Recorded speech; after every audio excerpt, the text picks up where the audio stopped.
दोस्तों, मॉनसून की ये बारिश, ये सुहाना मौसम और गर्मा गर्म पिज्जा और उसके साथ गर्मा गर्म कॉफी और इसे हम तक पहुंचाने वाला जोमेटो, जिसके आईपीओ ने तकरीबन 80% का धमाकेदार लिस्टिंग गेन हमें दिया है। तो दोस्तों, जोमेटो जिनके प्रोडक्ट हम तक पहुंचा रहा है वो कैसे पीछे रहेंगे। ऐसे ही फूड सेक्टर के एक कंपनी का आईपीओ रिव्यू आज मैं आपके लिए लेके आया हूं, जिस कंपनी का नाम है देवयानी इंटरनेशनल। दोस्तों, हम फटाफट इस कंपनी के आईपीओ को 5 अलग अलग लेवल पे रिव्यू करते हैं, जिसके अंदर कंपनी का हिस्ट्री, कंपनी का स्ट्रक्चर जानेंगे, फिर कंपनी का बिजनेस और कंपनी के प्रोडक्ट्स क्या है वो जानेंगे, फिर जानेंगे कंपनी के फाइनेंशियल्स के बारे में, और फिर देखेंगे आईपीओ के डिटेल्स, कौन कौन सी इंपॉर्टेंट डेट्स है, और फिर देखेंगे दोस्तों आईपीओ का ग्रे मार्केट प्रीमियम, जिससे हम पता कर सकेंगे या कंसिडर कर सकेंगे कितना लिस्टिंग गेन मिलने की प्रोबेबिलिटी इस आईपीओ के ऊपर आज दिख रही है, और सबसे आखिर में दोस्तों मेरा ओपिनियन। तो दोस्तों, मैं अनुरोध करूंगा सबसे आखिर तक बने रहिए। ये आईपीओ एक बढ़िया आईपीओ रहने वाला है और सबसे आखिर में मैं मेरा रिव्यू दूंगा कि ये आईपीओ हमारे लिए कितना ठीक है लिस्टिंग गेन के लिए या मिड या लॉन्ग टर्म के इन्वेस्टमेंट के लिए। तो चलिए दोस्तों, रिव्यू करते हैं देवयानी इंटरनेशनल इस कंपनी के आईपीओ का। ये कंपनी बेसिकली इनकॉर्पोरेट हुई है दोस्तों 1991 में। अब ये कंपनी करती क्या है दोस्तों? ये कंपनी फ्रेंचाइजी बिजनेस करती है। फ्रेंचाइजी बिजनेस इंडिया की अलग अलग इंटरनेशनल ब्रांड्स के और क्विक सर्विस रेस्टोरेंट के सबसे लार्जेस्ट फ्रेंचाइजी बिजनेस ओनर ये कंपनी आज के डेट में है दोस्तों। इस कंपनी के इंडिया के अंदर इससे ही पता कर सकते हैं हम कि 655 स्टोर्स है, जो कि अलग अलग 655 स्टोर्स है, जो कि अलग अलग 155 सिटीज के अंदर, शहरों के अंदर ये आज की डेट में फैले हुए हैं। तो दोस्तों, हम समझ सकते हैं कितना बड़ा बिजनेस एम्पायर इस कंपनी ने फूड इंडस्ट्री के अंदर खड़ा किया हुआ है। और ये कंपनी इंडिया के अलावा नाइजीरिया और नेपाल के अंदर भी खुद का प्रेजेंस रखती है। तो दोस्तों, ये तो हुआ कंपनी का ओवरऑल स्ट्रक्चर। अब जानते हैं कंपनी का बिजनेस मॉडल क्या है। दोस्तों, ये कंपनी यम ब्रांड्स इंटरनेशनल के साथ, इनकॉर्पोरेशन के साथ ऑपरेट करती है बहुत सारे फास्ट फूड ब्रांड के स्टोर्स के साथ। इनका बिजनेस बहुत इंटरेस्टिंग है और सबको समझ में आने जैसा है, कुछ अलग नहीं है इसमें। सबको पता है कि इस कंपनी के प्रोडक्ट जो हमें दे रही है उन प्रोडक्ट के बारे में। दोस्तों, ये कंपनी फ्रेंचाइजी का बिजनेस करती है, फूड कंपनीज के फ्रेंचाइजीज का, जिसके अंदर फूड आउटलेट्स के अंदर पिज्जा हट है, केएफसी है और टैको बेल, इस तरह के ब्रांड्स है। सिर्फ इतना ही नहीं दोस्तों, ये जो ब्रांड्स है इनके फ्रेंचाइजी ये इंडिया के अंदर ओन करते हैं। कितने क्वांटिटी में? तो 264 नियर अबाउट केएफसी स्टोर्स है इनके। इसके अलावा 297 पिज्जा हट के स्टोर्स ये चलाते हैं। इसके अलावा 44 कोस्टा कॉफी के स्टोर्स भी ये इंडिया के अंदर चलाते हैं। इतना जबरदस्त स्ट्रॉन्ग नेटवर्क है दोस्तों इनका फूड इंडस्ट्री के अंदर।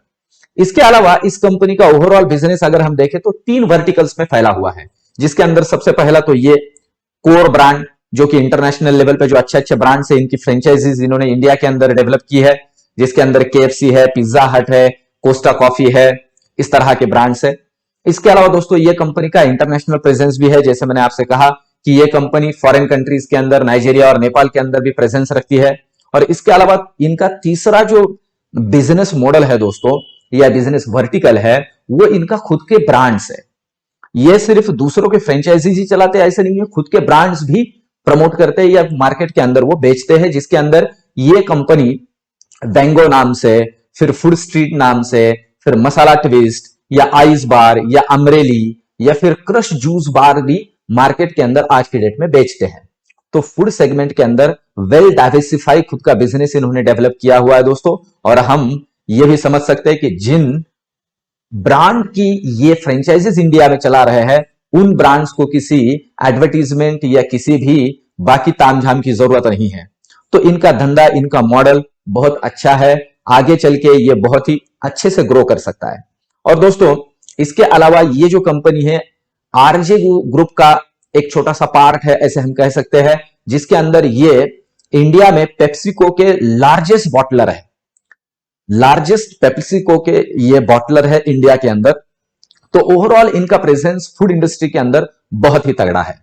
इसके अलावा दोस्तों, अब इस कंपनी के फाइनेंशियल्स के ऊपर अगर हम नजर रखें तो हमें समझ में आता है। देखिए इस कंपनी के टोटल असेट 2019 के अंदर नियर अबाउट 1807 करोड़ के थे। फिर 2020 के अंदर ये 1883 हुए। फिर 2021 में ये 1668 करोड़ हुए।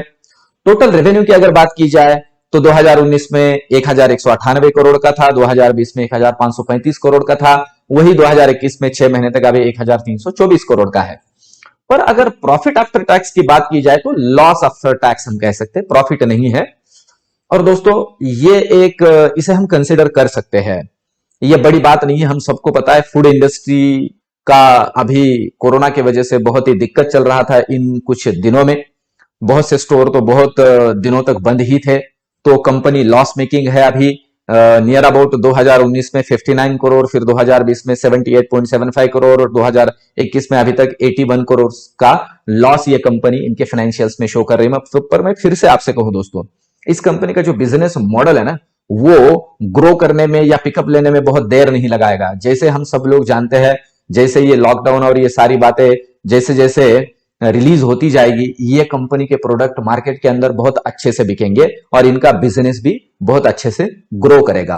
तो ओवरऑल ये लॉस मेकिंग कंपनी होने की वजह से दोस्तों, अगर हम रिटेल कोटा की बात करें तो इस कंपनी का जो रिटेल कोटा है, मतलब रिटेल आपको मुझे रिटेल इंडिविजुअल इन्वेस्टर्स को कंपनी के ओवरऑल जो भी कैपिटल कंपनी बिल्डअप कर रही है उसमें से कितना पार्ट मिलता है, तो वो 10% है। ठीक है, जैसे जोमेटो के अंदर था वैसे इसके अंदर भी है। 35% की जगह सिर्फ 10% ही रिटेल इंडिविजुअल इन्वेस्टर्स का कोटा होगा। इसका मतलब ये भी हम कंसिडर कर सकते हैं कि इस कंपनी के ओवरऑल बिजनेस मॉडल के पॉइंट ऑफ व्यू से ये आराम से ओवर सब्सक्राइब हो सकता है अभी के लिए। अब दोस्तों इस कंपनी के आईपीओ के डिटेल के बारे में जानते हैं। तो सेम डिटेल्स है, मतलब जैसे मैंने अभी पिछले वीडियो में कहा है कि 3 आईपीओ एक साथ क्लैश कर रहे हैं। 4 अगस्त को ये शुरू होगा और 6 अगस्त को खत्म होगा। 86 रुपए से लेके 90 रुपए का प्राइस बैंड है। 90 रुपए से हमें बिड करना है, एक ही लॉट के लिए बिड करना है। आराम से ओवर सब्सक्राइब होने की प्रोबेबिलिटी है। 165 शेयर्स का मिनिमम लॉट है। इसका मतलब मिनिमम इन्वेस्टमेंट होगा दोस्तों 14,850 रुपए का। और 11 अगस्त को इसका अलॉटमेंट है। उस दिन पता चलेगा शेयर मिले हैं हमें, नहीं मिले हैं। अगर मिले हैं तो हमारे डीमैट अकाउंट में जमा हो गया, अगर नहीं मिले हैं तो रिफंड हो जाएंगे पैसे बैंक में। और रिफंड का डेट है 12 अगस्त और डीमैट अकाउंट में क्रेडिट होने का डेट है 13 अगस्त। और दोस्तों 16 अगस्त को ये आईपीओ लिस्ट होने की प्रोबेबिलिटी है। ये टेंटेटिव डेट्स होती है, इधर उधर हो सकता है। तो दोस्तों इस तरह से इस आईपीओ के डिटेल्स है जिन्हें हमें कंसिडर करना है। और अभी देखते हैं इस आईपीओ का ग्रे मार्केट प्रीमियम। आज जब मैं वीडियो बना रहा हूं 31 जुलाई को, तो कितना चल रहा है? तो ये 50 रुपए चल रहा है दोस्तों, जो कि नियर अबाउट 50% से भी ऊपर है। ग्रे मार्केट प्रीमियम अगर अभी इसका देखा जाए तो ये आईपीओ बिड करने के लिए प्रोबेबिलिटी में, मतलब प्रायोरिटी के अंदर हम इसे रख सकते हैं। अगर ये ऐसे बना रहता है आईपीओ के आखिरी दिन तक और ओवरऑल सब्सक्रिप्शन की अगर इंस्टीट्यूशनल इन्वेस्टर्स और रिटेल इंडिविजुअल इन्वेस्टर्स के सब्सक्रिप्शन में अगर यहां बहुत ही अच्छा काउंट हमें मिलता है तो इस आईपीओ को जरूर हम बिड कर सकते हैं। तो दोस्तों आखिर में मैं मेरा खुद का ओपिनियन देता हूं, इस आईपीओ को बिड करना कोई गलत नहीं होगा। इस आईपीओ को बिड करना ही चाहिए। लिस्टिंग गेन के लिए तो ही इस आईपीओ को बिड करना चाहिए। बहुत बार ये होता है कि कोई अगर लॉस मेकिंग कंपनी है तो उसमें अगर बिड करेंगे तो और दिक्कत हो सकती है। पर दोस्तों ऐसे नहीं है। अभी जोमेटो के हमारे पास एग्जांपल है और सेम लाइन से ये कंपनी आती है और आगे चल के इनका बिजनेस ग्रोथ भी अच्छा हो सकता है, क्योंकि अच्छे कंपनी के, अच्छे ब्रांड के फ्रेंचाइजी ओनर है ये। तो मेरा तो ये सजेशन होगा, मैं कंसिडर करके चल रहा हूं 25 से 35% के लिस्टिंग गेन के लिए इस आईपीओ को कंसिडर किया जा सकता है। तो दोस्तों और एक आईपीओ का रिव्यू मैं आपके लिए लेके आने वाला हूं, क्योंकि 3 आईपीओ एक साथ मार्केट के अंदर आ रहे हैं। और सबसे आखिर में मैं फिर से बताऊं, पिछले वीडियो में मैंने बताया है 5 अगस्त को मैं ये तीनों आईपीओ का एक कलेक्टिव रिव्यू लेके आऊंगा। इनके ओवरऑल इंस्टीट्यूशनल और रिटेल इंडिविजुअल इन्वेस्टर्स के डिमांड शेड्यूल और मार्केट के अंदर इसमें से किस आईपीओ को थोड़ा ज्यादा पसंद किया जा रहा है और ग्रे मार्केट प्रीमियम के भी पॉइंट ऑफ व्यू से। तो 5 अगस्त को एक वीडियो लेके आऊंगा जिसके अंदर किसे ज्यादा प्रायोरिटी हम देख सकते हैं और कौन ज्यादा बेटर रहेगा इन तीनों में से। तो दोस्तों मिलते हैं अगले वीडियो में, तब तक के लिए धन्यवाद।